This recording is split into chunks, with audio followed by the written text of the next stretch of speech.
Are you travel alone? Use your phone, you know? Oh, thank you. Wow. Thank you. Parang siyang mini library. Ayan o. Mayroong mga books. Cheers lang. Yung mga nangyari dito, it will all be a memory.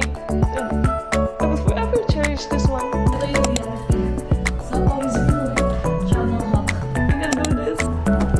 Oh my God, I'm 30. Proof of life, guys. Expectations sa pagiging traveler.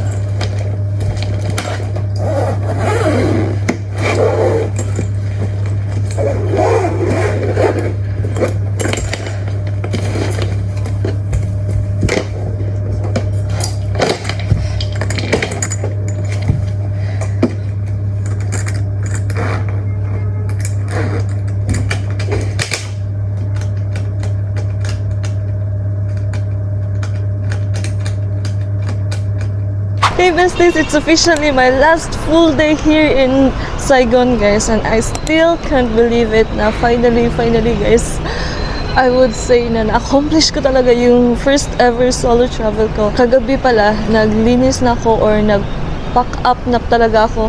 Nag-pack up na ako sa mga gamit ko, guys, kasi para ngayon hindi na ako magmamadali, parang chill na lang siya. Tapos guys, yung mga luggages ko, nakasettle na talaga siya, as in, tapos ano siya, finalize ko siya kanina, yung ibang carton bitaw ng mga biscuits or yung mga pancakes, ganyan.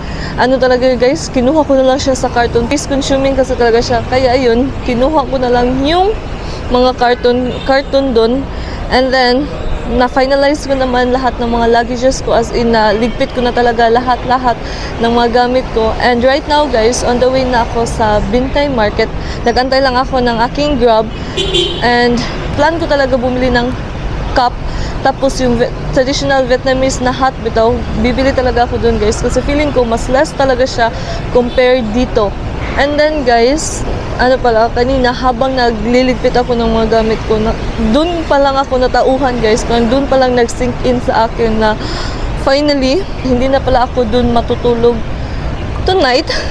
Kasi di ba, this evening, mga 7 or 8 p.m, aalis na tayo sa hostel guys para pupunta na ng airport.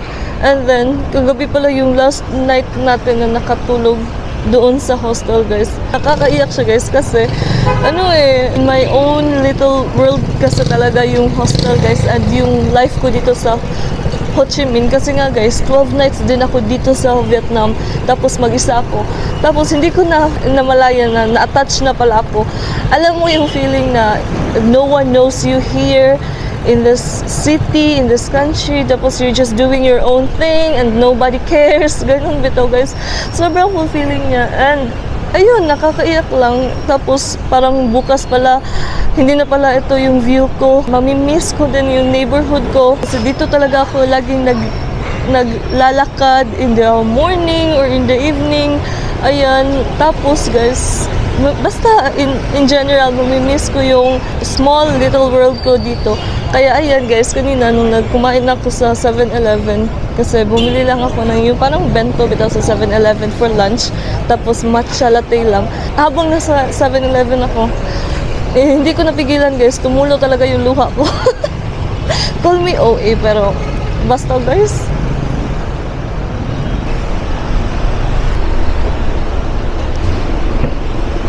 Hello. Thank you. Hello.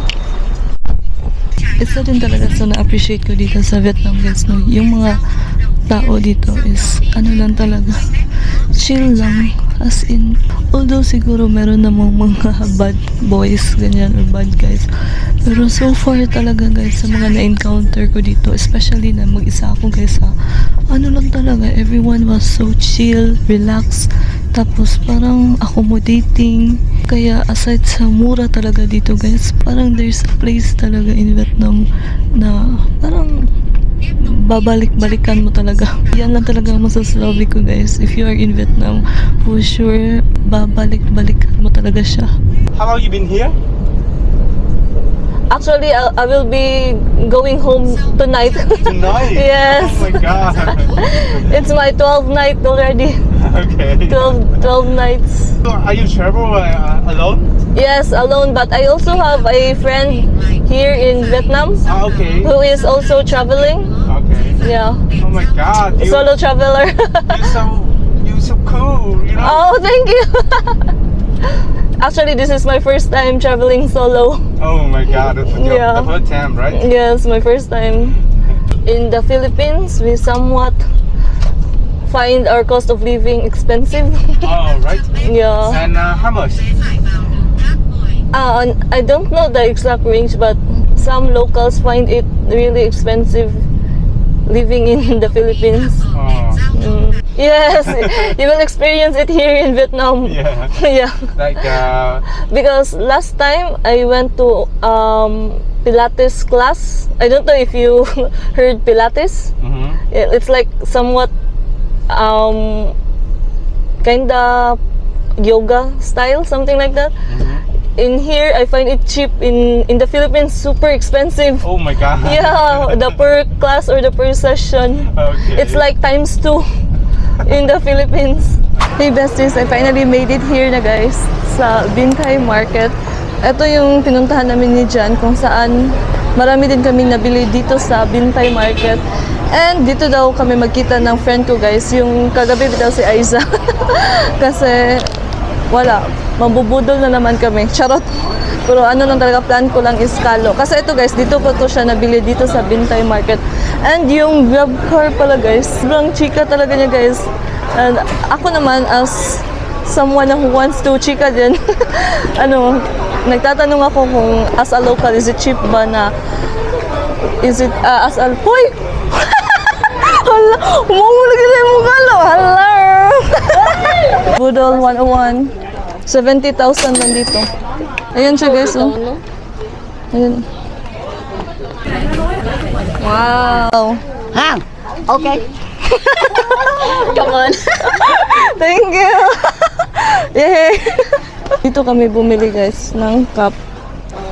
70,000 Vietnamese dong. Ayan, number 384. Ayan, number 384. Guys, grabe guys. Budol na naman. Dito talaga kayo guys sa Bintay if you're planning to buy some mga kalo.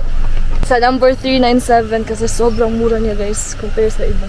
They give discount. Ayan oh, tingnan nyo guys ha. Guys, tingnan nyo. Ayan oh. Oh my god, I don't have 50. Ayun guys, sobrang ganda lang. Wala na guys, Budol 101. Tapos ito pa. Ayan oh. Oh, siya was I. Tapos guys, Yeah. ito pa. Another one. Ayan guys, oh, diba? Ay. Oo, nindot lagi siya. Guys, 80,000. Vlogging. 60. 60. 50. Oh, 60. 80. Oh, 50. Then 80. Oh, di ba and guys? 70. Oh, budol na budol. Mura magpila ka buk ulo. Ayan guys, if you're here in Bintay, ayan, check nyo. 397. Ayan. Kasi guys, mas less siya compare sa iba. Same.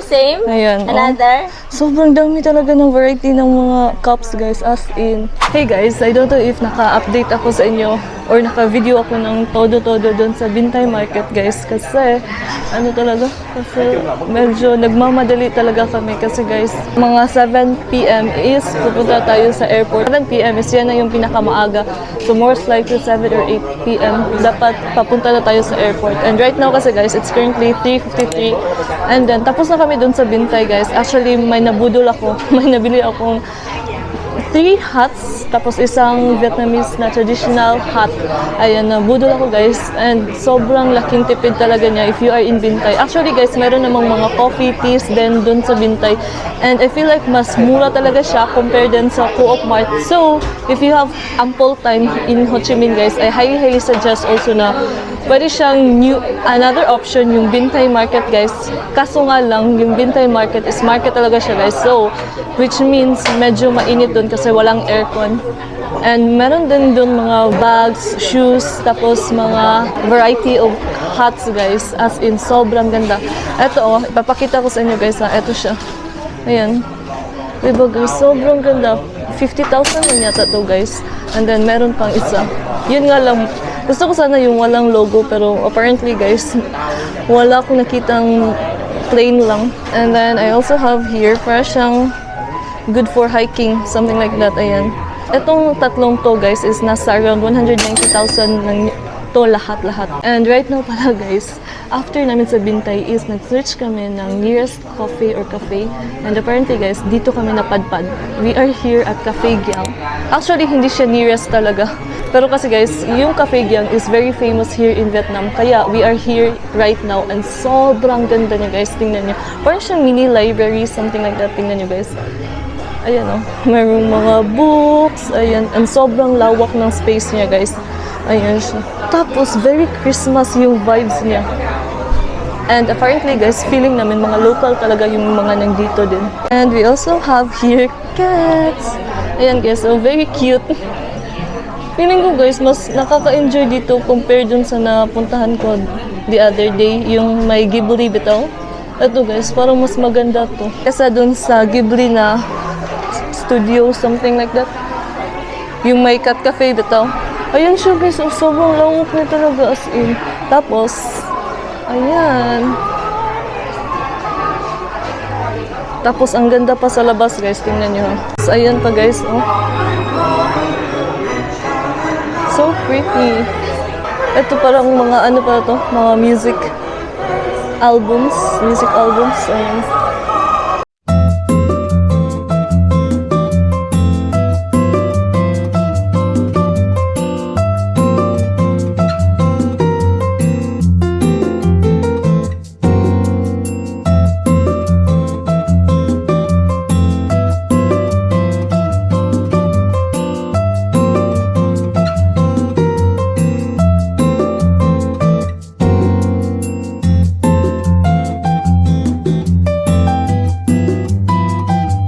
Drinks is here na guys. Ayan. I ordered hazelnut caramel latte. Ayan. Sobrang ganda niya guys. As in. Ayan o. So, if you are here in Ho Chi Minh guys, parang I highly recommend this cafe. Feeling ko guys, mag-enjoy talaga kayo. Feeling ko lang ha. As in. Okay, labas tayo guys. Tingnan niyo kung ano yung nasa labas. Ito guys, oh. Yung view sa labas. Diba? Very Christmas vibe. Ayan.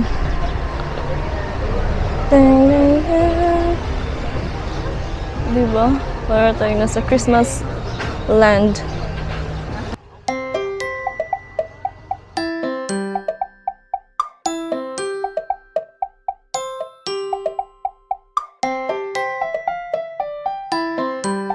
Pero guys, share ko lang. Ayan, inulit ko na naman yung pants ko. Kasi mix and match na tayo ngayon. Mix and match ng outfit. Ayan.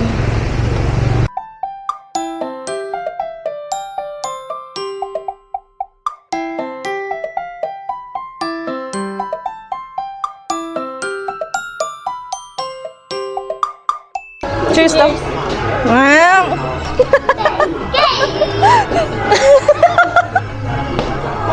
Sa mukha eh.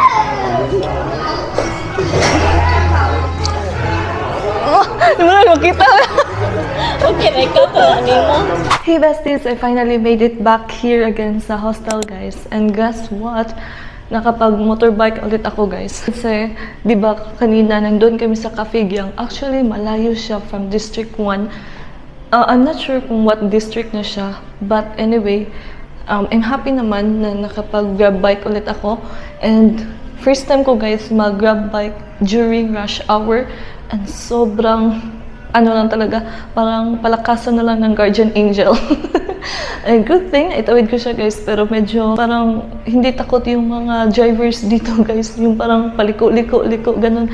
Pero in fairness guys, I do appreciate naman sa Vietnam guys, no, na kahit maraming mga motorcycles, yung ano bito, yung usok ng mga cars nila or usok ng mga motor nila guys, wala talaga. And in all fairness, hindi din ako napuling.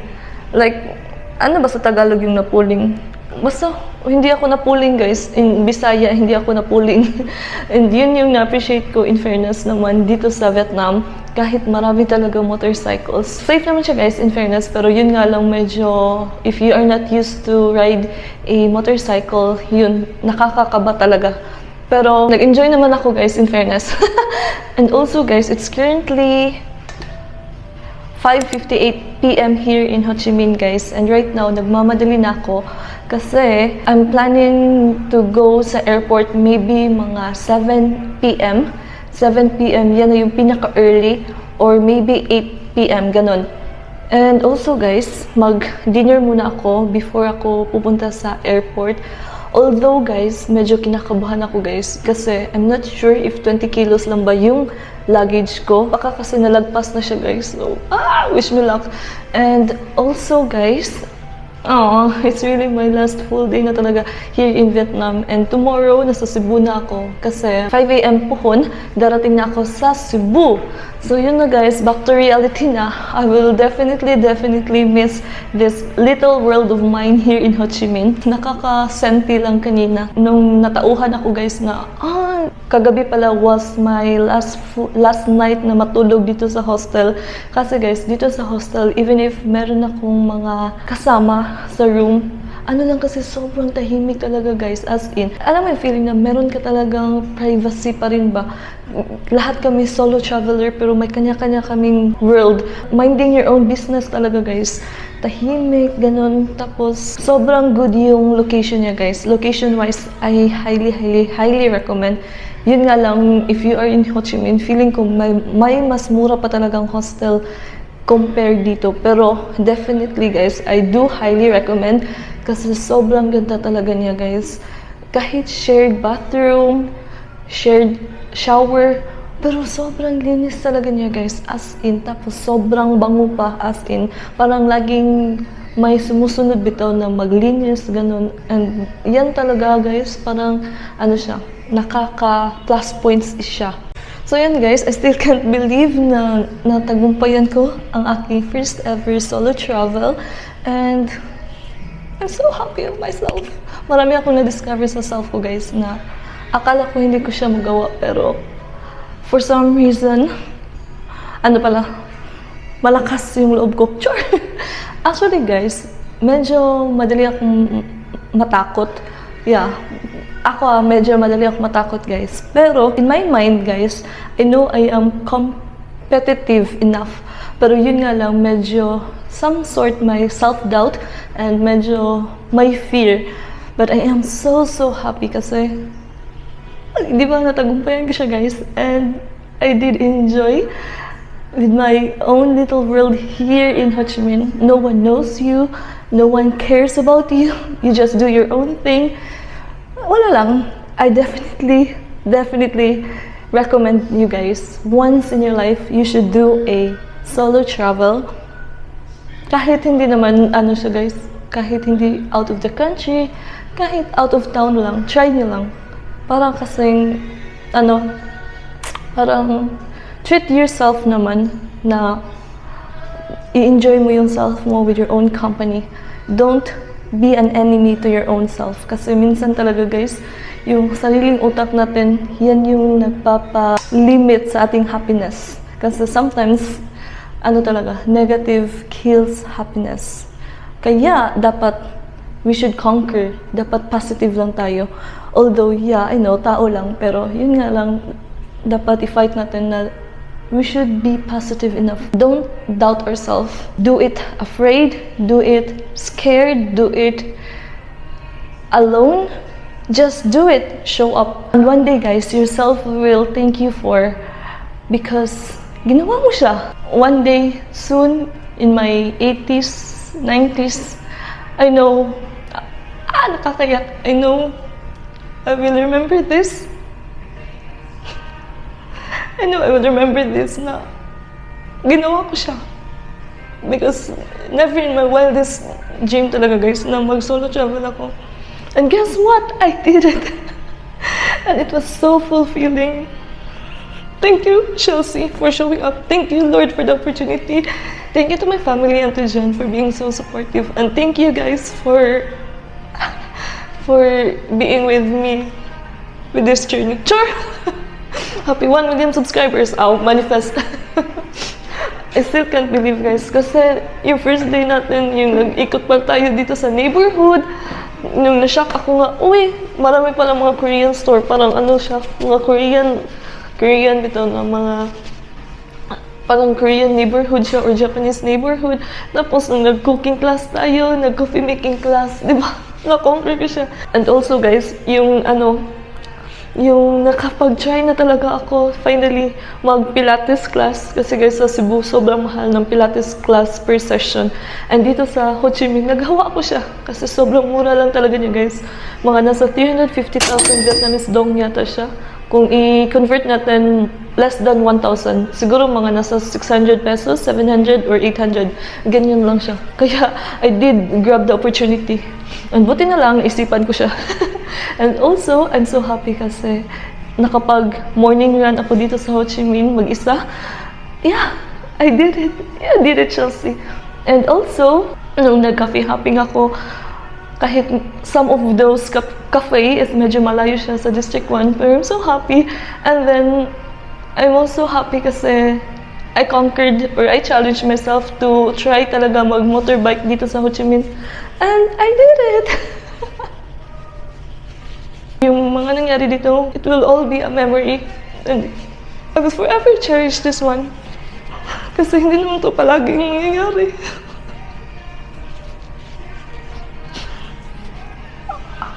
At first guys, nung nag-book ako ng flight going here, parang kinakabahan ako, nanginginig ba? Kasi I'm not sure talaga na makaya ko ba, ganun. Sometimes you just have to start pala. Somewhere down the road, you have to start lang. And yun pala, you will find your happiness naman pala. Diba? Wala lang, nakakaiyak lang. Tapos, I remember nung yung pagkadating ko talaga sa hostel ko, naninibago talaga ako guys, as in, kasi bawal mag-ingay. Tapos sometimes, parang gusto ko mag-talk ba, magsalita sa camera. Tapos, ay, bawal pala akong magsalita sa loob ng room kasi, you know, you should respect other people's privacy, gano'n. Hindi lang naman ikaw yung mag-isang nag-rest sa room, gano'n. Kaya yun, medyo nakakapanibago. And also pala guys, kagabi, sa room lang din ako nag-ayos ng aking mga luggage. Medyo maingay siya slight yung mga cellophane, ganyan, pero wala talagang choice. I need to pack and prepare my luggage kasi para today guys, medyo chill lang. Kaya yun, nakapag-cafe gyam kami kanina with Aiza. So right now guys, since it's already 6:07 p.m. So mag-lunch na, mag-dinner na talaga ako guys. Gusto ko, before ako magpunta sa airport, at least may laman na yung tiyan ko guys. And although meron naman akong food sa plane, pero I still need to eat talaga guys kasi madaling maglabad yung ulo ko. But anyway, see you later guys. Maybe around the neighborhood lang ako kakain. Ayan guys, last look sa ating neighborhood dito sa Ho Chi Minh, or dito malapit sa ating hostel guys. And remember guys, on my first day here in Ho Chi Minh, ayan siya guys, so dyan ako unang kumain on my first day talaga. Dyan ako nag-breakfast. Yung in-order ko pa dyan, Buncha Hanoi, ayan. Kasi guys, malapit lang talaga siya sa aking hostel. Doon banda yung hostel ko guys, ayan. Yan yung meander. Tapos naglakad lang ako dito nung first day talaga kasi umulan. And then, dyan talaga ako kumain guys. And hindi pa kami nagkakaintindihan ni ate kasi may language barrier. Pero I'm so happy na conquer ko siya. Char. Ayan siya. And then, here's my neighborhood. Ayan, so after nung kumain ko doon sa Buncha, ayan, naglakad ako dito guys on the first day and dito ko na-discover na sobrang ganda pa talaga ng aking neighborhood. If you remember also guys, di ba, dito ako kumain ng brunch. Ayan, kasi sobrang sikat to. Para siyang Japanese na breakfast, something like that. Ayan. So, last look dito sa ating neighborhood. So, mostly guys, almost every day talaga guys, dito ako naglalakad. Going sa hostel, or even if gusto ko lang mag-chill or maghahanap ng food, dito talaga ako laging naglakad. Ayan. And dyan guys is yung Matsuya. Ayan, dyan ako kumain. Actually, third time ko nang kumain dyan sa Matsuya. Ayan siya. Kasi sobrang sarap. Sulit siya. Tempting na naman if dyan ba ako kakain ngayon or hindi. Kasi guys, sobrang sulit niya talaga. Meron na siyang drinks, tapos set na talaga siya guys, as in. Tapos may side dish and miso soup. So, ayan, maglakad na naman tayo. Going here guys, ayan. If you remember, kagabi, dyan ako nagstay guys. Oh, ayan siya. Ayan. Dyan ako nagstay sa, I don't know how to pronounce this one guys, yung brand ng ice cream na yan. Ayan, ayan, ayan. Yan. Yung Häagen-Dazs, I don't know how to pronounce guys, sorry naman. Ayan, dyan ako nagstay kagabi. Kasi, nag-crave talaga ako ng ice cream nila. Medyo mahal nga lang, pero feeling ko worth it naman. Kasi, ano siya, last full night natin kagabi. And then, eto, yung neighborhood ko guys, for 12 nights. Ayan. But, feeling ko guys, sa Matsuya na lang talaga ako kakain. Ayan, eto yung neighborhood ko. Oh, I will miss this. Thank you for all the memories. Char. Na maglakad ako mag-isa. Ayan. So, babalik ako sa Matsuya guys, kasi parang comfort food ko siya. Comfort food? Ayan siya sa Matsuya guys. Feeling ko dyan na lang talaga ako kakain. Kasi malapit lang naman sa hostel ko para hindi na ako magmamadali.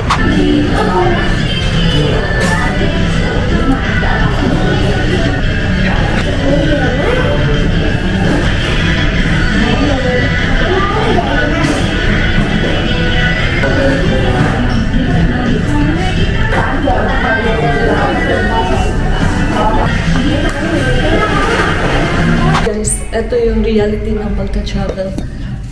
Although, medyo malaki yung luggage ko guys, pero I need to insert guys. Ito, meron akong short. Ayan. Tapos, ito yung reality. Hindi na siya kasya sa luggage ko. Sa Paris Real travel hack. Kung gaano tayo ka-prepared guys, going sa airport, papunta sa new destination natin or new country na pupuntahan. Ganoon naman tayo ka-haggard pa-uwi. O di ba parang wala lang? Ito yung reality sa pagta-travel, especially if marami ka talaga gamit pa-uwi. Mga pasalubong ganyan. Ito. Welcome to the reality. So after this one, bababa na ako. Dadalhin ko na yung mga luggages and all ko. I-try ko pang i-kilo yung luggage ko guys. Feeling ko talaga lagpas siya ng 20 kilos yung check-in luggage ko. Good luck!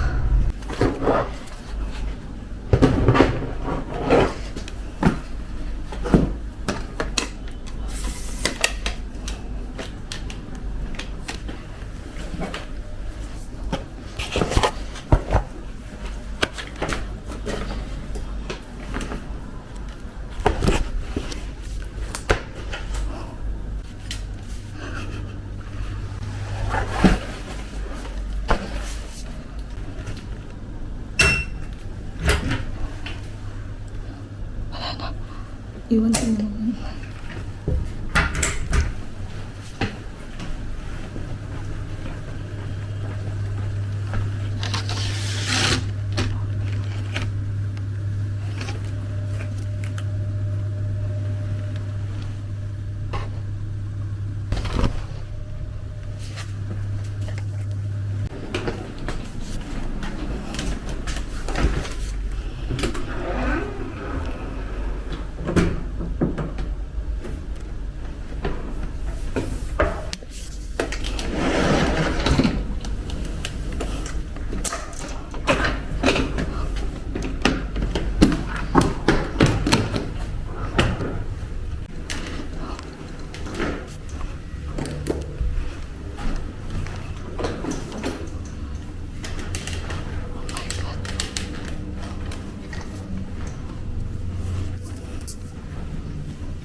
I can do this.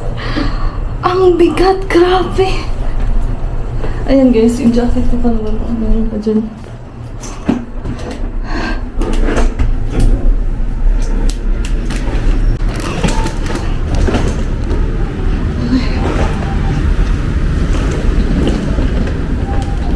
Hello?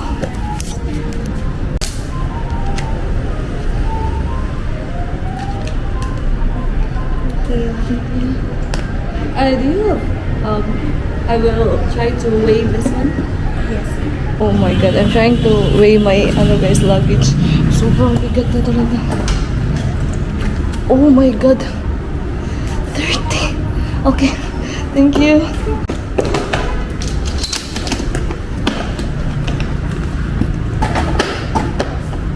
Oh shoot, 10 kilo.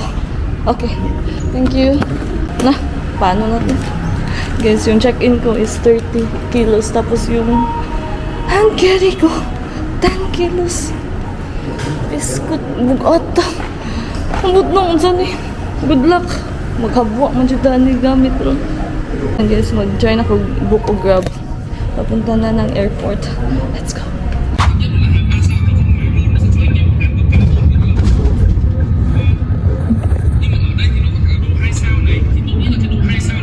Proof of life, guys. Expectations sa pagiging traveler. Let's go. Habwa is real.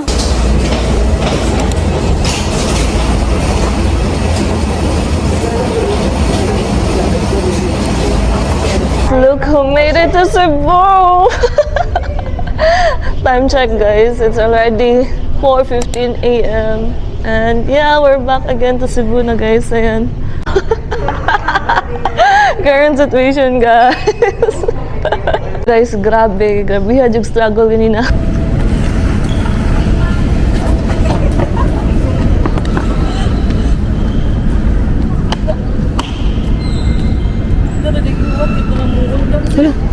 Uy, ako lagi ang hapo.